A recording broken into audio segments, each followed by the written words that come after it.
Hello, I'm Sergeant First Class Justin Kelley, and today we're going to talk about imposter syndrome. Most of the time, soldiers are qualified for their position.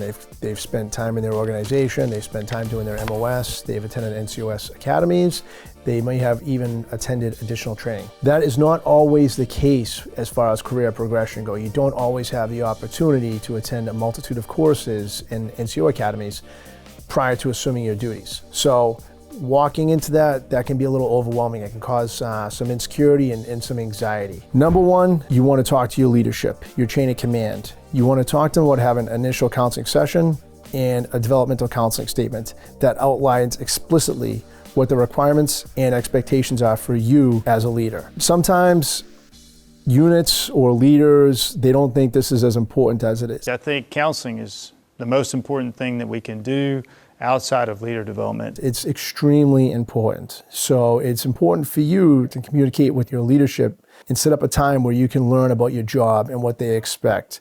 That will give you a guideline, and you can follow that and know what expectations to meet while you're learning your soldier, your squad, your platoon, whatever it may be. Next, it's your own soldiers. You want to sit down with them individually and counsel them as well. If you're a squad leader, you're going to have 2 team leaders to counsel. If you're a team leader, you're going to have 3 soldiers to counsel. During this time frame, you're going to want to learn a little bit about them. You're going to want to learn what they have going on in the military, what their expectations for their career are, what their ambitions are. You want to learn about, very important, their family life. Just get to know them. Get to know them personally, and then articulate what your intent is, what your requirements are and expectations are. Sure will, Sergeant. Okay, most everything else is pretty cut and dry. If you have these things lined up coming in day one, you're going to earn a lot of respect and trust from your leadership and your subordinates. It's going to take you time to develop your skills, learning the new job, but there's absolutely zero reason why you can't know what's going on within the organization and doing your homework. All right, don't come in being like, hey, what's going on today?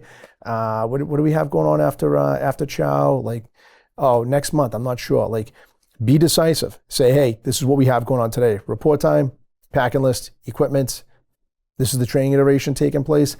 Or tomorrow we have this going on. We're working till this time. Know what's going on. That's going to help you out a lot, overcoming that feeling of inadequacy about not having the skills that you probably want to have that you're still working and developing.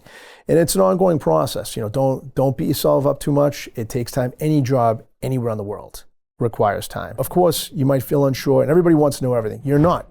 Just admit that to yourself. I am not going to know everything, but I'm going to be enthusiastic about learning. I'm going to keep my head up. I'm going to maintain my confidence, and I'm going to focus on the things that I can affect. I've dealt with this before with soldiers coming into my old unit, Charlie Company, 1st of 143rd Airborne Infantry. And we had soldiers come from Alpha Company, 182nd. Good unit, good leaders, good physically tough soldiers over there. And they would come to our unit, but because they were not in a previous airborne position, they were not airborne qualified. And all of a sudden, they find themselves as a team leader or a squad leader leading a group of paratroopers. And they would come to me and say, hey, I'm not airborne qualified. I don't know if I'm ready for this job.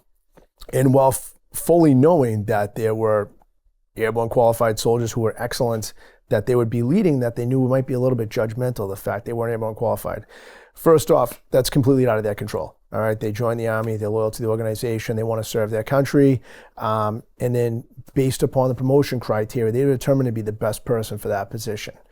And so we had to welcome them in and let them know, hey, no, you are qualified for this position. Yes, you need an additional qualifier to go to airborne school, but we can send you to airborne school. And we can kick anybody out of an aircraft. But what we really need is people to lead soldiers, and that's why you're here. I had one soldier in particular who really had a tough time getting around it, and he came in, we addressed the situation, I kind of talked him through it, ended up going on to becoming one of our best team leaders. I mean, like, tough, physically fit, massively concerned about his soldiers' welfare, led from the front, and continue to improve. Obviously went to airborne school, but then continue to improve as a leader and at his job. The leaders above you selected you for that, in multiple echelons of leaders, right? It wasn't just one person saying, hey, it's a good guy, we're going to move him over there. I mean, this went all the way up to the sergeant major, and basically determining who's going to be there. Also keep in mind too, as the Army and this organization, or particularly we did it at SECO, we let soldiers know when they weren't ready. And they had potential, they had knowledge, but they didn't have enough of both that we thought to go to the next level. And when you assume your position, you got to think there's multiple leaders that have looked at your career, at you as a soldier, and determined that you do, and you're ready to lead, and they're going to give you some breathing room to learn that job. They know full well that you're not going to be 100% ready for it day one. Nobody's ever 100% ready for any job day one. It's going to take time, and that's why you have senior leaders to support you. They know you're going to have questions. They know that there's going to be some stuff that you don't completely understand, or you're going to need a little bit of backing on. And that's what good leaders do to their subordinates. They back them up. They foresee their issues and their shortfalls, and they try to help them out with that. And then conversely for you, your job is also to focus on your soldiers. You might not have the complete expertise for the job, but you can take care of your soldiers. You can look out for their well-being. Keep in mind, you read a lot of military history books, particularly about war. There's a lot of scenarios where people unexpectedly find themselves leading elements they weren't because of things that happen during wartime scenarios. But that also happens through other ways of attrition. It doesn't have to be a negative thing. It's just people leave and move on, and someone has to move up and take the place. You've been selected to take the place. You're gonna do great. You've been trained, and now focus on your soldiers and taking care of them, and have faith and confidence in your leaders that they're going to develop you for that position as well.